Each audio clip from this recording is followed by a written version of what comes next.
Hey, welcome everyone. This is Math 055 Spring 24 semester. My name is Troy Minogue. I'll be your instructor for the course.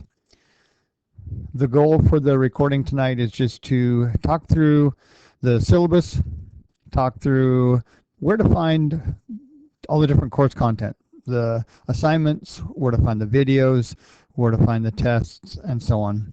Kind of what we do on day one of a face-to-face course. So that's kind of the goal. So let's get rolling. When you go to Blackboard, you'll come into this page right here, the announcements page. You've already been up there. On the left-hand side, you can see over here the menu, or the kind of the way the course structure is. You can see the Start Here folder. You've already been there because you're watching this recording. The syllabus, I would make sure you go there and print out the syllabus, which is what we're going to spend quite a bit of time with tonight. But the announcements page, I believe, is where most of you will come in when you click on, or when you log into Blackboard. It's going to take you right here. I will send out announcements weekly, and I will also email those to you, as well as finding them here. So, but if you delete your email, or if you didn't get it, or if you don't check your email, this is where you'll see your announcements. So let's go ahead and get rolling on the syllabus. So let's talk through the different parts. I've already downloaded it. It only takes a second to download, but you can decide whether you want to print it. I'm going to just jump right to the very end. If you don't print the whole entire syllabus, I won't say you have to print this, but I highly encourage you to print page 7, the last page. That's our course outline, when due dates are, and that kind of stuff. So I would definitely print that page if you decide not to print the whole syllabus. It is 7 pages long. I don't expect you to read every single word, but definitely read enough of it where you know what's going on. And I'm going to go through most of it tonight. All right, so the first part, just the office hours and contact information and so on. I'm not going to spend any time on that. The course textbook, it is optional. Here's my recommendation. If you are taking this course kind of as a refresher, you've been out of math for 4 or 5 years, but you were really good at math back in high school. Maybe you're even out for 10 years, but you're really good back in high school. I don't think you'll need the textbook. What I'm hearing from most students is that when they bought the textbook, they never used it. That was back when I required it. I do have a video recording for every single topic. And so most people, not all, most people find that those videos are a replacement for the textbook. However, some people do want additional practice problems. Some want additional explanations. So the textbook might be a great option. If you really struggle in math and you're taking this course because you need it as a prerequisite for 105, which is the one you really need, then the textbook might be a good thing to do. The online version, I believe, is $45, and the print copy is $88. For those who are not sure, what I would do is start chapter 1 without it, and then if a little ways into it you really think you might benefit from it, then you can always purchase it later online. And once you purchase the e-version, you'll have direct access to it. You won't have to wait for it to be shipped. None of the homework requires a textbook. So that's just kind of my recommendations. I do not want to discourage you from buying a textbook, but I also don't want you to spend $45 to $90 needlessly. So that's my take on the textbook. With this being an online course, it's called asynchronous, meaning we are not going to have any set meeting times that we meet where we're all together going through material. Since that's not happening, since we don't have any kind of face-to-face requirement, there's got to be some expectation of what you can expect from me as far as feedback. Because when you contact me, you need to know how long it's going to take for me to get back to you. And what I'll tell you is that I check my email daily, and most of the time, several times throughout the day, I check my email. I will respond usually as soon as I see it, so you might get an answer within 20 minutes of your post if the timing's just right, but most likely it'll be more like an hour or two, but I guarantee it'll be within 24 hours. Okay, so sometimes, like if I've gone out of the office and left my work and I'm home, I won't check it at night. So if you email me at 7 o'clock at night, I'm not going to check it probably till 6 o'clock, 7 o'clock the next morning. So that's just what you can guarantee is that I will reply within 24 hours. If I don't, go ahead and email me back. I mean, things happen. I start a reply and then something happens. I get pulled away and I forget to go back to it and I don't get back to you. That happens. I try to make that not happen, but we're all human. I mean, that happens. So just if I don't reply right away, do send another quick email just saying, hey, did you get my other email? And I'll reply right away. That doesn't happen very often, if at all. Okay, so on that, that's the communication part. Feedback on your homework. Your homework is, we're kind of getting ahead of the game, but I will try to give feedback on the homework, but not necessarily individually. I will give a group feedback through announcements, but we're going to talk more about that later. So I'm going to kind of put that one on pause for a second.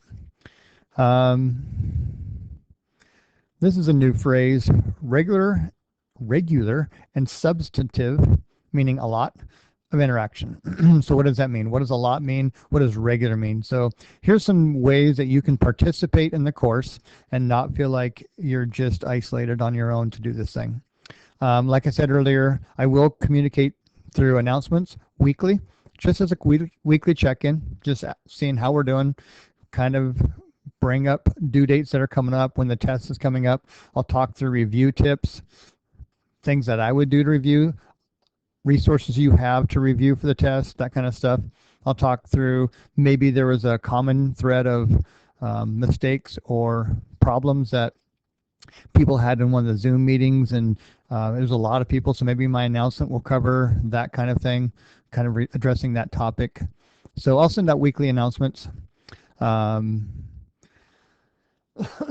Excuse me. Down through emails. I'll respond to your questions through emails. We'll interact that way.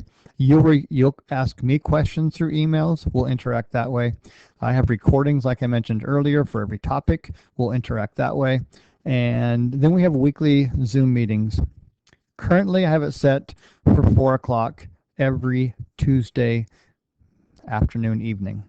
Okay, and those will typically go an hour, maybe an hour and 15 if there was just like a pressing question, but much more than an hour is quite a bit. So those are probably the primary ways that we're going to interact. Be expecting announcements. Check your email regularly for those announcements, and then if you're struggling, pop into the Zoom meetings, ask questions. And then make sure you watch the recordings. And we're going to talk through all that stuff. But you just need to know what you can expect and how you can participate in the course. And so it is fully asynchronous. You do not have to do any of these. You just have to turn in the assignments and take the test. However, these opportunities are available to you, and I highly encourage you to take advantage of them, because when you don't interact with the course, sometimes it's hard to engage and hard to do well. Okay, that's enough of that. Class participation, we kind of just talked about that. Student attendance, we kind of talked about that. I'm going to let you read all that. So let's get to the nuts and bolts of the course. Homework. I'm not going to read all that. I'm going to let you read that, but I'm going to kind of highlight it as I jump over to Blackboard. So in Blackboard, you can find your homework. So underneath the assignments link, assignments folder, wherever you want to call that, click on the assignments folder. Your course is divided into 2 units, Unit 1 and Unit 2. Unit 1 is chapters 1 through 4. Unit 2 is chapters 5 through 7. When you click on Unit 1, homework, you will get a homework quiz. Let me get rid of this link or this deal over here. These are all the homework problems for chapter 1. Don't have to get them from a textbook. There's no codes needed. These are your questions. My recommendation, I might just be old school, but my recommendation would be to print this and then do the problems just like a worksheet. Your test is a combination of multiple choice and free response. All of these questions are multiple choice. The reason is, been doing this since 2008, and I used to have students scan in their email or their homework and email it to me, and I would have to grade it and so on, and it got cumbersome, and it was kind of a not efficient way of doing things. So by making this multiple choice, you can get immediate feedback. It's auto-graded, and I know that seems like it's being lazy, but the whole goal is so that you can get immediate feedback on what questions were right and what questions were wrong. If we have an assignment due on Sunday night at midnight, which is when they're due, and you want to work on your homework on Sunday afternoon, and I'm out fishing, and you turn it in and you want me to grade it right away, that's not going to happen. So this way, you get immediate feedback on what's right and wrong, and homework gets to be submitted twice. So once you get a feedback on what questions were right, what questions were wrong, you can go back, you can fix the ones you missed, and resubmit. If you had to wait for me to grade it, that would not happen in a super timely manner. Yes, it'd be fairly timely, but not as timely as some of us will need to get immediate feedback to get a couple submissions. Okay, so that's the biggest reason why it's multiple choice. Now, with that said, when you do your homework, I would not use the multiple choice answers to help me do the problem. Do the problem as if there's no multiple choice options, and then go back and look at the multiple choice and select the right answer. Don't use all your multiple choice strategies to do the homework. That's not going to help you do the material. Okay, the multiple choice is there simply to help you get a quick grade. Okay, so I'm cruising through all the problems. I'm working them all out, and I think my first answer is A, so I circle it. My second answer is B, so I circle it, and so on. And I cruise through and I answer all these questions. So obviously the first question or the next question would be, now how do I submit it? So let's go back to Blackboard. So again, I've done the whole entire worksheet, and I guess I'm going to go back one more time. The reason I would print this is, well, I guess you could write them down. You just need to make sure you have all of your answers written down so that when you do your second attempt, you know all of the answers you gave for the first attempt. Okay, so that's the reason why you should do that. Okay, so I go back here. I have all my homework done. I go to tests. Chapter 1 homework quiz. It's called a quiz simply because that's what Blackboard calls them, but I'm going to click on that and it gives me some instructions. This allows multiple attempts, 2. You get 2 attempts per. I click begin and notice what you have. You simply have a bubble sheet. So remember what we said. I think it was something like question 1 I thought was A, question 2 I thought was B, and I'm just going to go through here and select all the answers, like circle all my answers or fill in all the answers that I answered back on the worksheet. Once I get to the end, I click save and submit. I don't know why this button here is there, save all answers. Notice the minute I click this, not the minute, 10 seconds later, once I click an answer, notice this goes to saved, and I don't really even need to click that save answer button, but anyways, it's there. On that note, let's just say I'm cruising through my homework and I'm down here to question 6 or 7, whatever, the phone rings and it's my kid's school, he's sick, and I really need to go pick him up. So I'm not going to finish this quiz. I'm just going to, in a panic because I'm worried about my little baby at school, I'm just going to close my laptop and I walk away. It's okay. Your answers are saved. Okay, when you come back and you click start the test, it will start right back up and you can go to question 8 and so on. Okay, so don't worry about losing answers if you don't finish in one sitting. It's up to you whether you want to have the assignment open, do question 1, go over here, answer question 1, do question 2, go back over here, answer question 2. That's up to you. That to me would seem distracting, but you do however you want to do on that one. Okay, so once again, chapter 1 homework. I'm going to go here to assignments. Oh, it's going to ask me whether I want to leave because I didn't finish. So I'm going to say, yep, go ahead and leave. All right, so I'm going to go to assignments. When I want to start my chapter 1 homework, I click on unit 1. I click on the chapter 1 homework. I get this and I work through all the problems. Let's jump back to the syllabus. That chapter 1 homework, your first homework assignment, down here on our outline, that first homework assignment is due January 28th. Notice there's 2 weeks for every chapter except for chapters 3 and 4. So pay attention to that. Chapters 3 and 4 are only 1 week long. Okay, everything else is 2 weeks long. Trying to keep the due dates on the same day required that. I would have rathered chapter 3 to be like a week and a half and chapter 4 to be a week and a half and move things around, but trying to keep them all on Sundays, that's the way that worked out.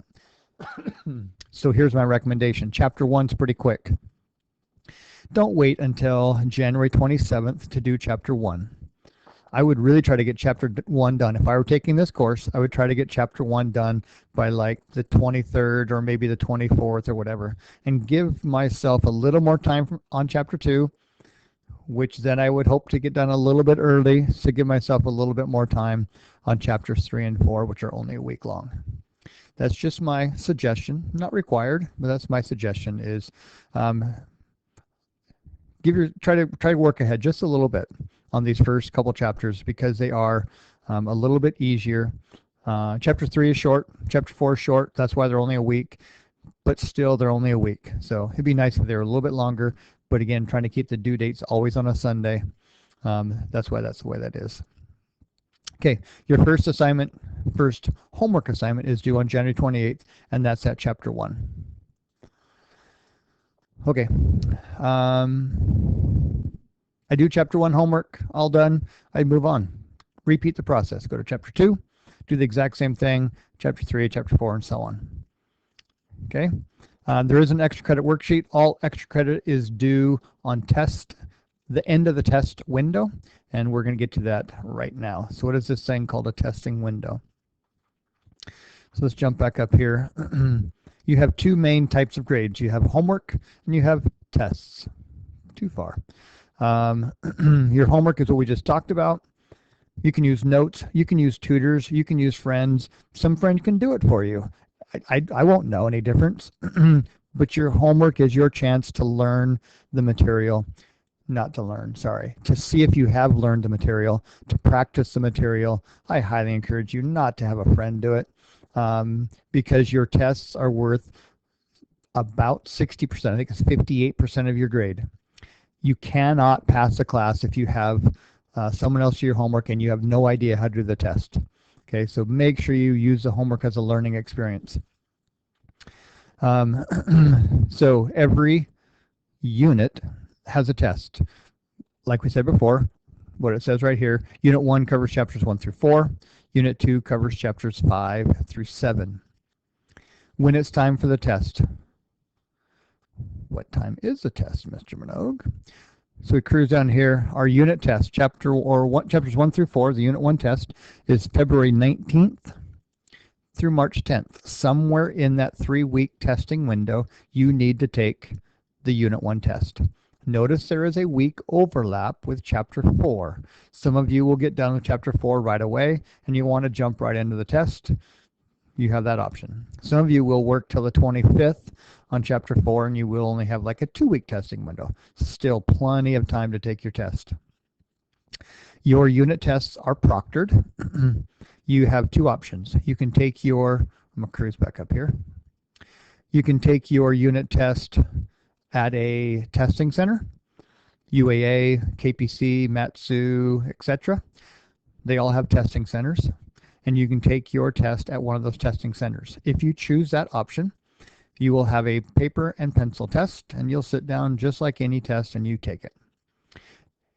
If you are a slope worker, if you're a nurse who's a shift worker, all those different occupations that make it really hard to find time to get to a testing center, or you simply just want to take it at home, you have that option, and you can use RPNow. Most of you by this point in time have used RPNow. It's been around for quite a while. RPNow is a fully online testing site, for lack of better words, and you'll take it and they will record you and so on. I have a lot more rules coming on that. There's some general RPNow stuff down here, but I'll go through a full detailed explanation on how to use RPNow in the future. But there's an option of taking the test through RPNow. Since there's RPNow, there's absolutely no excuse to not take your test in the testing window. I have been on both the slope and a platform. You can find a so-called quiet, I know there's really no quiet spot to take your test, especially on a platform, but you can find a spot which has good enough internet connection where you can take your test. They take about an hour to 2 hours, depending upon your testing speed. So there's no reason why with RPNow that you cannot take the test within the testing window. Okay, make sure that happens. We're going to talk about that a bunch more, but I forgot the date already. Plan ahead February 19th through March 10th, somewhere in that testing window. As we start getting into February, I would start making plans. If you have kids, you need to start making plans to have the husband or the spouse or the whatever babysitter start watching, or having plans to have them watch, or anyways, you know the drill. Make plans to have a good hour and a half to 2 hours. Don't plan for an hour and then be rushed. Don't plan for 2 hours and be rushed. Give yourself some time. Most likely it's about an hour and a half, but some people take longer. You might get stuck and you don't want to have that pressure. Testing day. Somewhere. There we go. Now, as far as test day is concerned, you do get 1 page of notes, front, back, 8.5 by 11. You can write as small as you want. You can use a microscope to look at your work. I don't care. But my suggestion is just put down some basic stuff, maybe some practice problems, whatever you want to put on your notes, that goes on your notes. I will ask you to show me your notes if you're taking RPNow, both the front and the back, before and after the test, so that no test questions go out the door. But you can have some examples, you can have whatever you need to on your notes. You get 1 page of notes. You get a calculator. Your calculator cannot be on your phone. Your calculator cannot be on your computer. It has to be a basic calculator. Once you start your test, you must finish it. There's no leaving the room and coming back. Make sure you take care of all the different things you need to take care of before you get into the testing center or before you hit start on RPNow.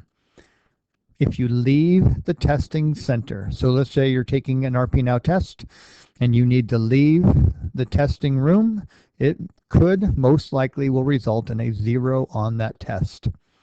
Okay, I get it, emergencies happen, but most likely you're going to have plenty of time to finish it without an emergency happening. Yeah, I think that's all the stuff for test day. You get a page of notes, and you get a calculator, and you have a 2.5. Oh, there it is. You have a 2.5 hour time limit.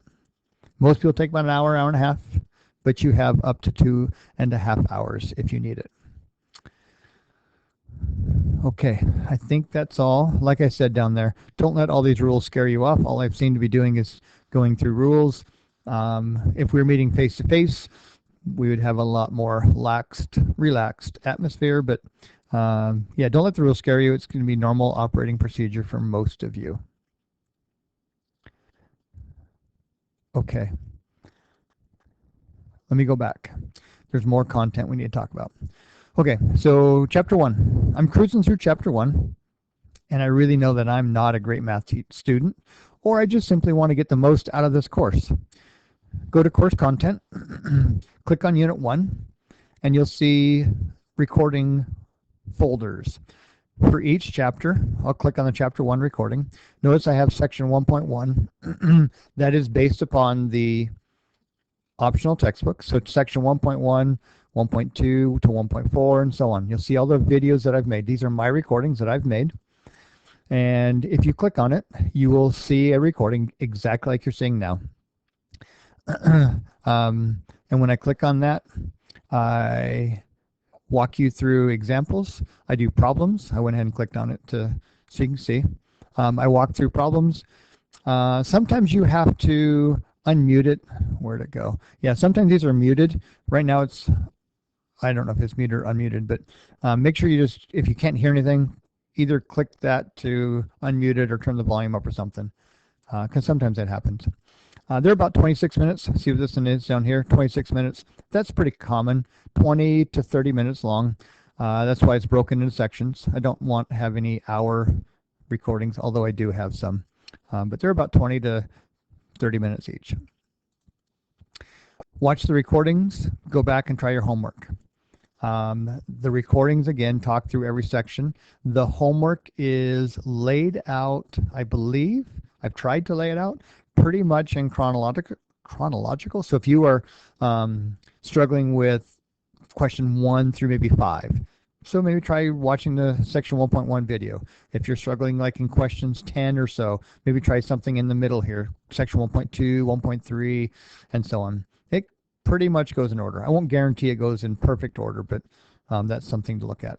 If I were taking the course and I wanted to get the most out of the course or I really struggled with math, my first thing I would do is sit down and watch every single video. What is it going to take you? An hour and a half? Maybe 2 hours to watch all the videos. A lot shorter than if you were in a face-to-face course going to class every week. Okay, in the recordings, I have you pause the video and do practice problems, so you get more practice. I talk you through examples. Once you do the practice problem, I then give you the solution. The recordings, not to toot my own horn, but I think they're pretty decent, and I think they do a good job of giving you examples that you can practice. Okay, so again, if I were taking the course, I would highly encourage you to watch the recordings. Most of the feedback I get from students at the end of the term is that they really like the recordings. So take a look at them. If you email me saying you're stuck on a problem, that is the first question I'm going to ask you is, have you watched the recordings? There's no point in me giving you more explanation or spending more time doing an explanation when I've already made a recording over that topic. If you've watched the recording and you still are stuck, absolutely send me an email. But take advantage of the opportunities or the resources I've given you and take a look at the recordings. Okay, so there's recordings on every single chapter. For Unit 1, whoops, for Unit 1, there's chapters 1 through 4. Also, when you get to the end of the chapter and you're wondering, what in the world do I need to study? I'm going to go back first to where to go. Oh, I need to get rid of that one. Go back to assignments, Unit 1, and there's this extra credit worksheet. So you can click on the extra credit worksheet. Sorry, that's not what I wanted. Where'd it go? There we go. Review worksheets. You've done chapters 1 through 4. You're ready to start studying for the test. Click on the review worksheets, Unit 1, Unit 2, and I have our Unit 1 review. Click on that thing, and there's a whole bunch of practice problems. Your test is not this long. I want you to have plenty of practice problems. If I were taking the test, notice how many, let's just say, word problems there are. I don't know if I would do every single word problem if I'm studying for the test. I would do enough where I'm feeling comfortable and enough where I've seen a good variety. There's a whole bunch of solving problems I've given you.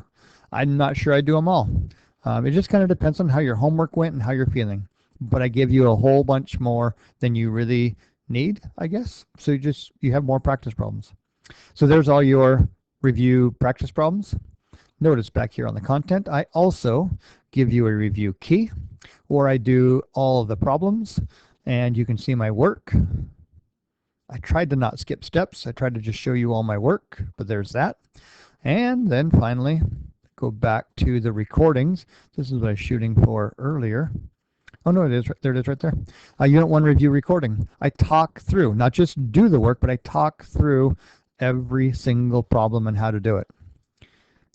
There is absolutely no reason why you should come to a test and not know what I expect you to know on the test. Everything on the test you will have seen either in the homework or in the review recording or in the review worksheet. I give you a review worksheet, give you the answers, and then tell you how to do every single one. Take advantage of all those different resources.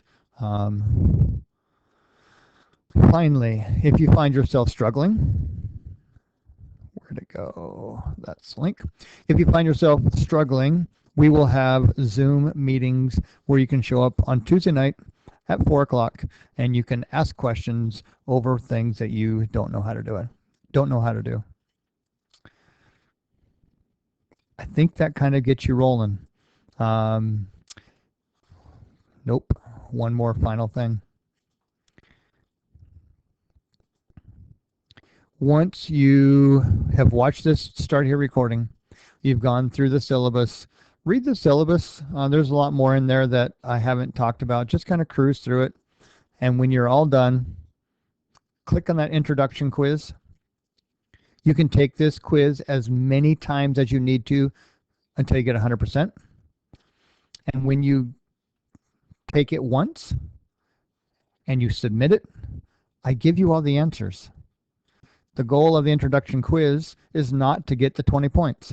The goal of the introduction quiz is for me to make sure that you know what's on or what's in the course, and for you to see what I think you need to know about what's in the course. So make sure you do the introduction quiz.